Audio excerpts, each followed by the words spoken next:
Olá, querido irmão, querida irmã, paroquianos da Paróquia São Francisco de Assis, em Campo Grande.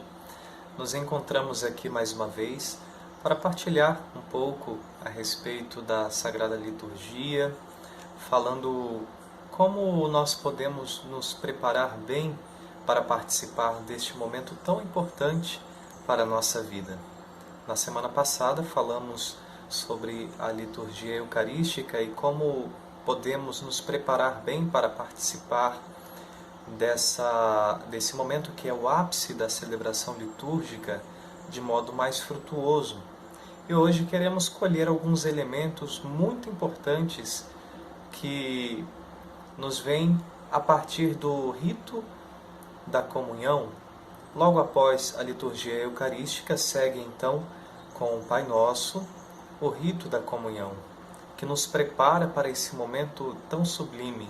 Nós queremos colher alguns elementos das orações que são feitas nessas circunstâncias para que nos possam ajudar, de fato, a, entendendo melhor o significado desse momento, vivê-lo também de maneira mais plena. Mas vamos pedir ao Espírito Santo que nos ilumine e que venha inflamar nosso coração com o seu amor, para que tudo que nós partilharmos aqui seja para nosso proveito espiritual. Em nome do Pai, e do Filho, e do Espírito Santo. Amém. Vinde, Espírito Santo, e enchei os corações dos vossos fiéis, e acendei neles o fogo do vosso amor. Enviai o vosso Espírito, e tudo será criado, e renovareis a face da terra. Oremos. Ó Deus, que instruístes os corações dos vossos fiéis com a luz do Espírito Santo, fazei que apreciemos retamente todas as coisas, segundo o mesmo Espírito, e gozemos sempre de sua consolação, por Cristo Senhor nosso. Amém.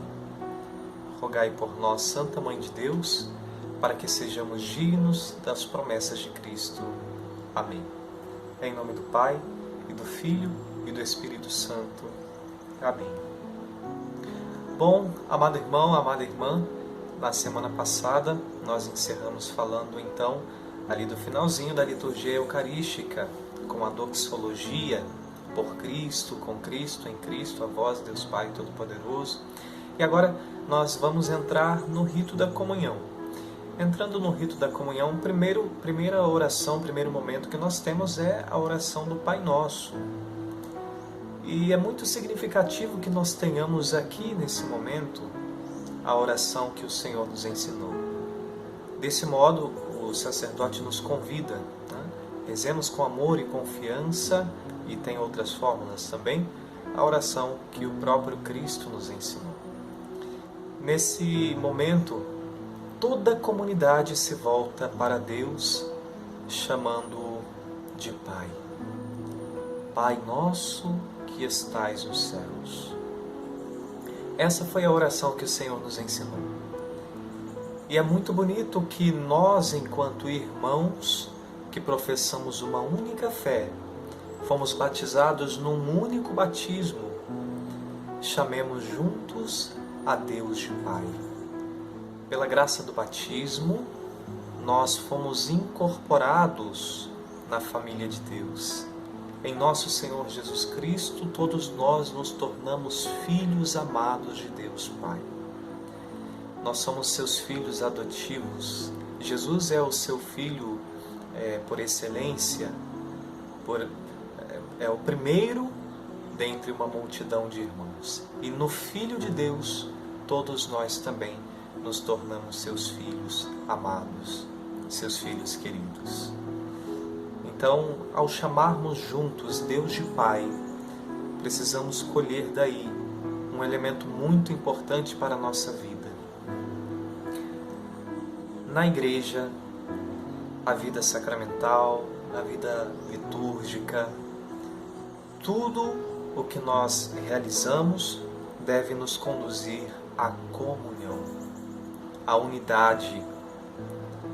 Se nós chamamos todos a Deus de Pai, e todos somos filhos do mesmo Pai, precisamos viver com essa unidade de coração, com essa comunhão gerada pela própria vida de Cristo em nós. Essa vida comum, essa vida que nos une, por isso comunhão. Nós chamamos a Deus de Pai e iniciando aí o rito da comunhão. Veja só o sentido bonito que existe nesse momento, né?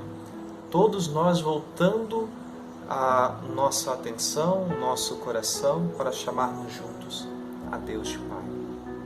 E ali todos os pedidos que nós fazemos no Pai Nosso são então reforçados por um pedido final.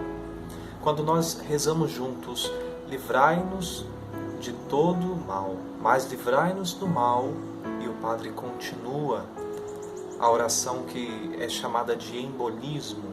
Livrai-nos de todos os males, ó Pai, e dai-nos hoje a vossa paz. Ajudados pela vossa graça, sejamos sempre livres do pecado, protegidos de todos os perigos, enquanto vivendo a esperança, aguardamos a vinda do Cristo Salvador. Essa oração, que é uma oração que continua a oração do Pai Nosso, e só o sacerdote deve continuar essa oração, enquanto nós atentos ouvimos as palavras do sacerdote, que é um pedido, e o sacerdote ali agindo em persona Christi, na pessoa de Cristo, faz ao Pai esse pedido, que nos livre de todos os males e nos dê a sua paz.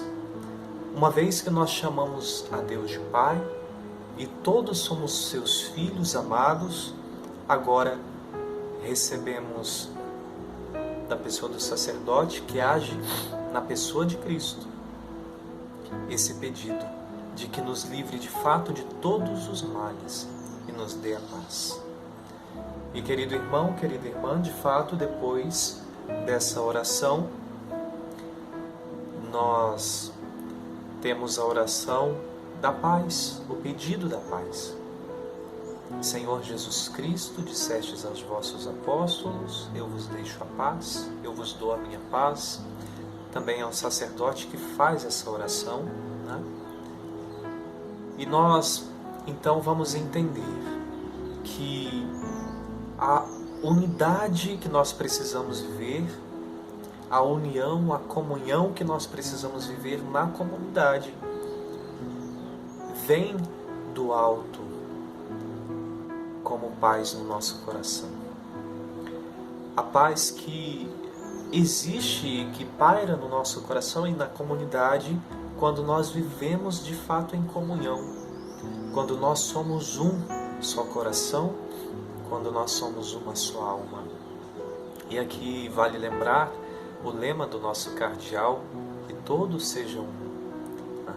E ele é um grande incentivador da unidade da nossa arquidiocese do Rio de Janeiro. Então vale a pena nós olharmos para esse rito da comunhão que nos prepara para a comunhão sacramental, a comunhão eucarística. Vale aqui lembrar que se eu não estou em comunhão com os meus irmãos, não faz sentido eu buscar essa comunhão com o Senhor. Não faz sentido eu buscar uma comunhão com Deus se eu não consigo viver essa comunhão com o meu próximo, se eu não consigo viver essa comunhão na comunidade. Por que eu busco a comunhão com Deus? Para que, vivendo essa comunhão com o Senhor, eu seja fortalecido e capaz de viver a comunhão com os meus irmãos. Então, nós precisamos colocar a mão na nossa própria consciência e preparar o nosso coração para receber Jesus Eucarístico, vivendo essa comunhão também entre os irmãos. Sabendo que o Senhor sempre nos dá toda a graça necessária para vivermos em paz com os irmãos, para vivermos em paz uns com os outros, para vivermos em paz com nós mesmos. Então, esse momento nos ajuda muito a vivermos essa espiritualidade, essa vida cristã, que envolve toda a nossa vida, envolve todo o nosso ser, envolve o nosso dia a dia, envolve as pessoas que estão à nossa volta. Sem unidade, sem a busca de comunhão, uns com os outros, nós não conseguimos também viver a comunhão com o Senhor. Vale lembrar o que São João diz na sua carta, na primeira, se não me engano, que não podemos dizer que amamos a Deus a quem nós não vemos se não somos capazes de amar o nosso irmão. Não podemos dizer que amamos a Deus a quem não vemos se o irmão que nós estamos vendo não somos capazes de amar. Na oração do Senhor também um outro elemento muito importante, e isso nós encontramos na instrução geral do Missal Romano, pede-se o pão de cada dia, que lembra para os cristãos, para cada um de nós, antes de tudo, o pão eucarístico. E pede-se a purificação dos pecados, a fim de que as coisas santas sejam verdadeiramente dadas aos santos. Aquele sentido verdadeiro e puro que deve ser preservado no meio de nós, de nos prepararmos de fato para recebermos Jesus na Eucaristia. De que forma? Pela confissão sacramental, nos prepararmos também na nossa vida diária de oração. O domingo é a nossa Páscoa semanal. É esse dia em que se faz uma pausa restauradora, como diz o prefácio, na caminhada rumo ao céu, para nos encontrarmos com o Senhor e, encontrando-nos com Ele, vivermos ali o mistério da sua paixão, morte e ressurreição. E nesse domingo, que é a nossa Páscoa semanal, vamos preparando ao longo da semana o nosso coração para recebermos o Senhor. E aí vale a pena nós fazermos diariamente o nosso exame de consciência, sobretudo à noite, antes de dormir, como foi o nosso dia. E ao pecarmos mortalmente, buscarmos logo a confissão sacramental, para não ficarmos sem receber Jesus na Eucaristia, que é o alimento dado a cada um de nós para nos fortalecer na nossa caminhada. Muito bem, antes da comunhão existe um gesto muito importante, que é o gesto da fração do pão. O número 83 da Instrução Geral do Missal nos diz assim: o sacerdote parte os pães eucarísticos, ajudado, se for o caso, pelo diácono ou um concelebrante. O gesto da fração do pão, realizado por Cristo na última ceia, que no tempo apostólico deu nome a toda a ação eucarística, a Santa Missa era chamada de fração do pão, significa que muitos fiéis, pela comunhão no único pão da vida, que é o Cristo morto e ressuscitado pela salvação do mundo, formam um só corpo. A fração se inicia, terminada a transmissão da paz, daquela oração que nós vimos, e é realizada com a devida reverência, contudo, de modo que não se prolongue desnecessariamente, nem seja dada excessiva, nem seja considerada de excessiva importância. Ou seja, é feito o gesto e ele se limita àquela circunstância e tem justamente esse significado: a nossa comunhão no corpo de Cristo. O corpo de Cristo que nós vamos receber e que nos insere nessa única realidade do grande corpo de Cristo, corpo místico que é a Igreja, no qual nós já fomos inseridos pela vida batismal, pelo sacramento que nós recebemos. Então veja que o aspecto da comunhão é um aspecto muito importante para nós meditarmos e prepararmos para bem receber Jesus na Eucaristia.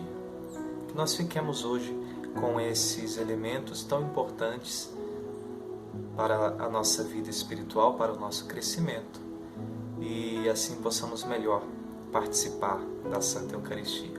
Deus abençoe você e sua família, e nos encontramos novamente na próxima semana.